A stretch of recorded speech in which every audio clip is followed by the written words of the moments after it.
Senator Klobuchar. Thank you very much, Madam Chair, for holding this hearing, and to our witnesses. I just spent the last week in my home state of Minnesota, where I heard many tales of woe with regard to gas prices, of people who are deciding not to go up to their lake cabin as many weekends as they would normally, little mom and pop resorts that I can tell you are not luxurious, who are having trouble because people, middle-class people, simply can't afford to go up and spend a week for vacation up in northern Minnesota. The high price of energy has inflated everything for people from their food and their transportation and is affecting our economy as well, our business sector in Minnesota. I've talked to people who just fill up half their tank with gas. I'm not sure what purpose that serves, except that they simply don't have the cash to be able to fill up their full tank with gas. Now we turn to Professor Greenberger, University of Maryland Law School, former Director of Trading and Markets at the CFTC, and has worked with the President's Working Group on Financial Markets. Mr. Greenberger, welcome. Thank you.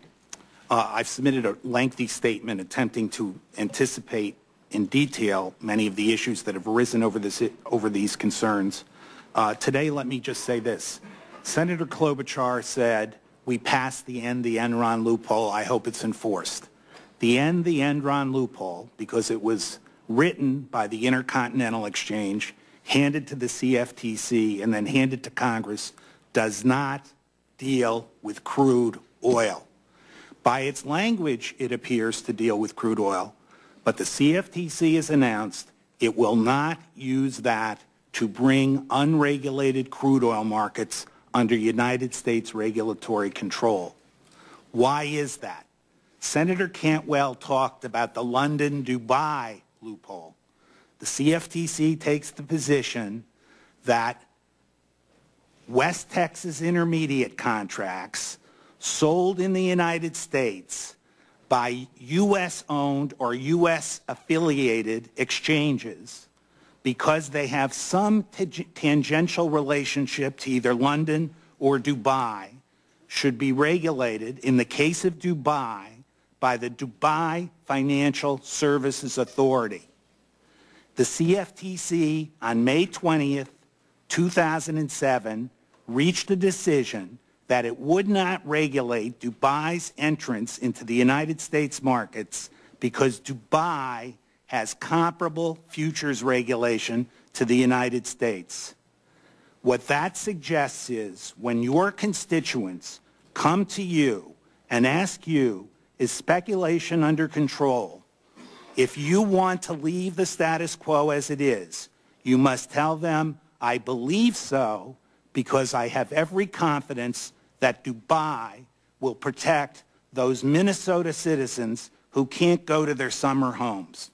The CFTC has abdicated its responsibility to the Financial Services Authority in the United Kingdom and to the Dubai Financial Services Authority for 30% of the West Texas Intermediate U.S.-delivered contracts sold in the United States of America.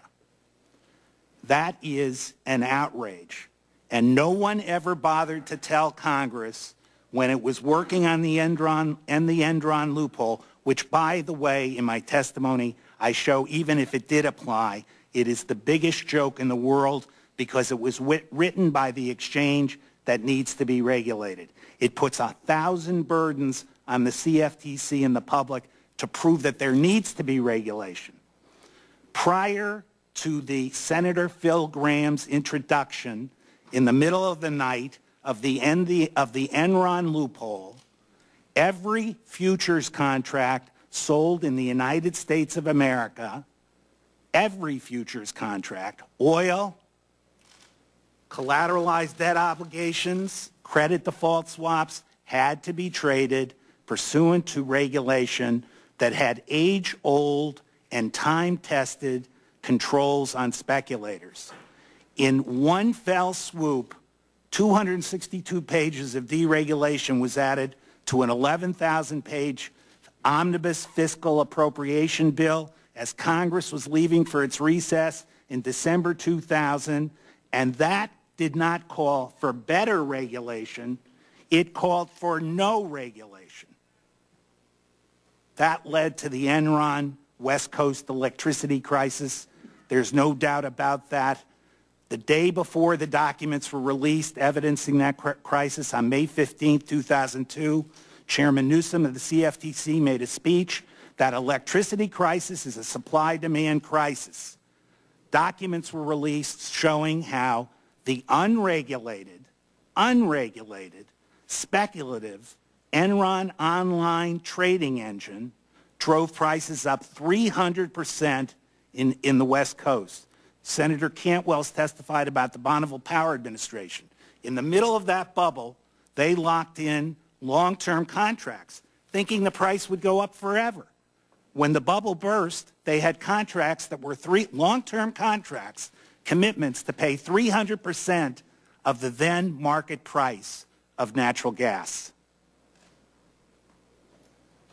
The Enron loophole is a joke. Turning this regulation over to Dubai and the English is a joke. The English regulators oversaw the collapse of the Northern Rock Bank in London. That bank first got $100 billion in loans from the British government and was then nationalized. The FSA, to whom we are delegating regulation of crude oil, has said of its own regulation of Northern Rock, we dropped the ball. 2 weeks ago, the European Union opened an investigation over the failure of the Financial Services Authority in London to properly regulate that bank. The only individual in the world who will now say, as he has recently said in a letter to the Financial Times, that the FSA is a model regulator is the acting chair of the CFTC, Mr. Walter Lucan. Even the other commissioners, Bart Chilton, went to London and said the FSA is not regulating. But you bear the burden, unless you change things, of saying to your constituents, hey, I can't regulate this. We've got an exchange in Atlanta, the Intercontinental Exchange, with U.S. trading engines trading United States West Texas Intermediate oil. And don't worry, the United Kingdom is on the case. And now Dubai has entered the market, so you will have to say Dubai is on the case. We must bring these matters under our regulatory regime. We must toughen that regime. The CFTC has dragged its heels. Its May 29th release is evidence that it's dragged its heels. The FTC must be encouraged to quickly move into this area and do the proper investigation as FERC did in the natural gas markets. If we do not do anything, we may be in a bubble, but it's an iron bubble. And it's an iron bubble because these investment banks and these hedge funds, knowing they control the price of these products through the futures markets because they manipulate it upwards, are buying the underlying commodity. The largest holder of heating oil in New England is Morgan Stanley. The bubble will be hard to burst as long as Mr. Soros' theory that they're not going to exchange that heating oil for U.S. dollars because they're driving the price of heating oil up and that forces the U.S. dollar down. It's a very bad trade. There is mini hoarding going on in New England and all over this country by investment banks and hedge funds that are holding energy products that can be stored, will not release them because it's a bad trade. They can drive those commodity prices up and downgrade the U.S. dollar. They don't want to take dollars for those products. I'd be happy to answer any other questions. Thank you.